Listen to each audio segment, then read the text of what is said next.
नमस्कार। आज हम बात करने वाले हैं 10वें सिख गुरु गुरु गोबिंद सिंह जी के बारे में, उनके जीवन और उनकी उस असाधारण विरासत पर जो आज भी जिंदा है, उस पर एक गहरी नज़र डालेंगे। तो सबसे पहला सवाल ये उठता है कि किसी भी नेता की आवाज, उनका संदेश हमेशा के लिए अमर कैसे हो जाता है? ये सवाल ना हमें गुरु गोबिंद सिंह जी की पूरी कहानी को समझने में मदद करेगा और ये जानने में भी कि एक कभी ना मिटने वाली विरासत का आखिर मतलब क्या होता है। तो चलिए सीधे मुद्दे पर आते हैं और उनकी कहानी को समझने के लिए जानते हैं क्या करते हैं। हम शुरुआत करेंगे उनके अंत से, मतलब उस गहरे असर से जो गुरु गोबिंद सिंह जी दुनिया पर छोड़ गए। यहाँ देखिए, गुरु गोबिंद सिंह जी को किसी एक दायरे में बांधना मुमकिन ही नहीं है। वो एक आध्यात्मिक गुरु थे, एक निडर योद्धा थे, एक बेहतरीन कवि थे और एक महान दार्शनिक भी। ये सब कुछ एक ही इंसान में। असल में उनके पूरे जीवन के काम का जो निचोड़ है ना, वो आज के सिख धर्म के दो सबसे मजबूत स्तंभों में दिखता है। और अगर हमें उनके जीवन को समझना है तो हमें उनके इन दो सबसे बड़े योगदानों को समझना ही होगा। तो अब चलिए जरा पीछे चलते हैं और देखते हैं कि ये जो असाधारण सफर था, ये आखिर शुरू कैसे हुआ, और वो भी इतनी मुश्किल और कह सकते हैं कल्पना से भी परे परिस्थितियों में। यहाँ देखिए, 1666 में पटना साहिब में जन्म हुआ और फिर 1675 में, जब वो सिर्फ 9 साल के थे, उनके पिता गुरु तेग बहादुर जी शहीद हो गए।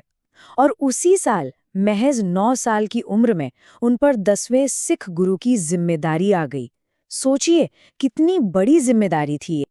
और ये जानना बहुत जरूरी है कि उनके पिता की शहादत क्यों हुई थी। वो धार्मिक आज़ादी की रक्षा करते हुए शहीद हुए थे। तो उनके पिता का ये बलिदान असल में उस मिशन की नींव बना जो गुरु गोबिंद सिंह जी को विरासत में मिला। ये सिर्फ एक परिवार का नुकसान नहीं था, ये अन्याय के खिलाफ एक बहुत बड़ी लड़ाई की शुरुआत थी। तो सवाल ये था कि इस चुनौती का सामना कैसे किया जाए।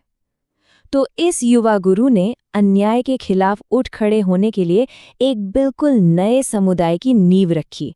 आइए देखते हैं कि ये कैसे हुआ। उन्होंने 1699 में एक क्रांतिकारी समुदाय बनाया जिसे नाम दिया गया खालसा पंथ।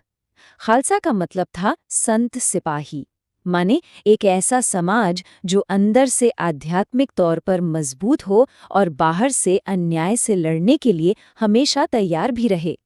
धर्म, बराबरी और इंसाफ, यही इसके मूल सिद्धांत थे। फिर उन्होंने खालसा को एक अलग पहचान दी, इन 5 ककारों के जरिए।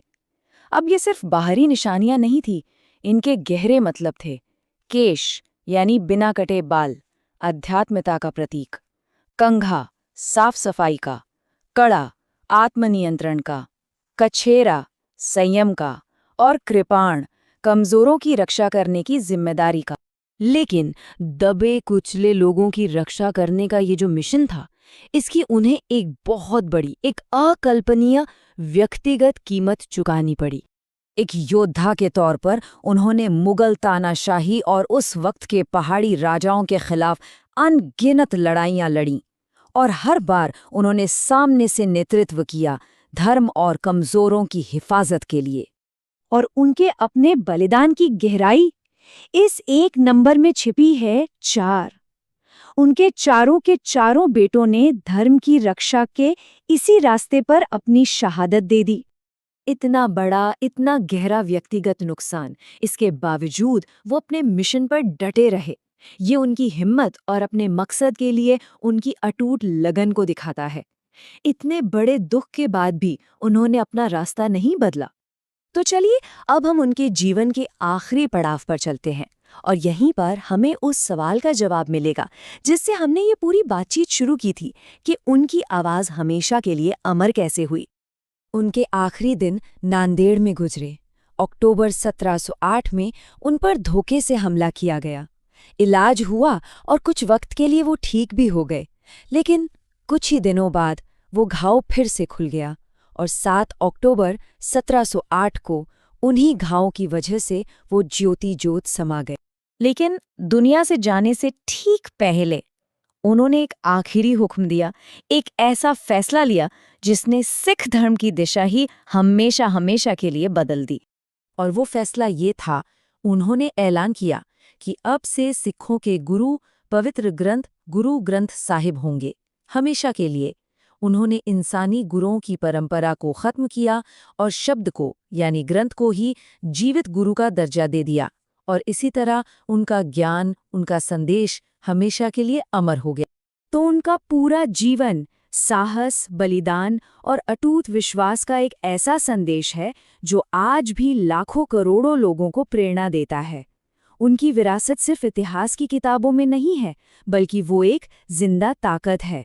तो हम घूम फिरकर वापस उसी सवाल पर आ जाते हैं कि आखिर एक ऐसी विरासत बनाने के लिए क्या लगता है जो कभी फीकी ना पड़े, जो पीढ़ी दर पीढ़ी जिंदा रहे और वक्त के साथ शायद और भी मजबूत होती जाए।